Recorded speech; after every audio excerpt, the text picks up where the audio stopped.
ಈಗ ಕಟ್ಟಾಜಿ ಮಾತ್ರ ಆಮೇಲೆ ಮಾತ್ರ ಹಾಲಣ್ಣ ಮಾತಾಡ್ತಾರೆ. ಈಗ ಮಧ್ಯಕ್ಕೆ ಬನ್ನಿ ಸರ್,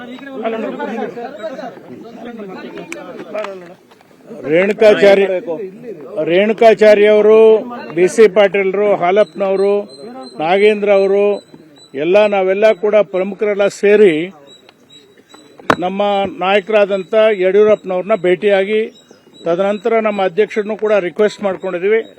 ನಾವು ಎಲ್ಲ ಭಾಗದಲ್ಲಿ ಟೂರ್ ಮಾಡಬೇಕು, ಎಲ್ಲ ಕಡೆ ಹೋಗಿ ಪಕ್ಷದ ಸಂಘಟನೆ ಮಾಡಬೇಕು ಅಂತ ಕೇಳ್ಕೊಂಡ್ವಿ.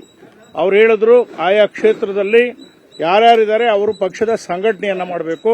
ಇಲ್ಲಿ ತನಕ ನೀವು ಟೂರ್ ಮಾಡಿ ಬಂದಿದ್ದೀರಿ, ಆದರೆ ನೀವು ಎಲ್ಲ ಕಡೆ ಹೋಗಬೇಕು, ಪಕ್ಷದ ಸಂಘಟನೆ ಮಾಡಬೇಕು ಅಂತ ನಮಗೆ ಸಲಹೆ ಕೊಟ್ಟಿದ್ದಾರೆ. ನಾವು ಏನೇನು ವಿದ್ಯಮಾನಗಳು ನಡೆದಿದೆ, ಇಲ್ಲಿ ತನಕ ನಡೀತಾ ಇದೆ, ಮುಂದೆ ಕೂಡ ಏನು ನಡೀಬಹುದು ಅನ್ನೋದ್ರ ಬಗ್ಗೆ ನಾವು ಅವ್ರ ಜೊತೆಗೆ ಚರ್ಚೆ ಮಾಡಿದ್ವಿ. ನಮ್ಮ ಅಭಿಪ್ರಾಯ ಎಲ್ಲ ಒಂದೇ, ಬರೋ ಚುನಾವಣೆ ತನಕ ನಮ್ಮ ವಿಜೇಂದ್ರ ಅವರನ್ನ ನಾವು ರಾಜ್ಯಾಧ್ಯಕ್ಷನಾಗಿ ಮುಂದುವರಿಸಬೇಕು.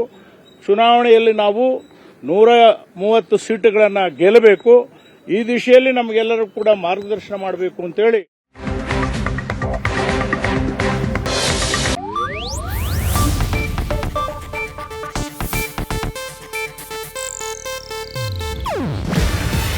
ಇದು ಏಷ್ಯಾನೆಟ್ ನ್ಯೂಸ್ ನೆಟ್ವರ್ಕ್ ಪ್ರಸ್ತುತಿ.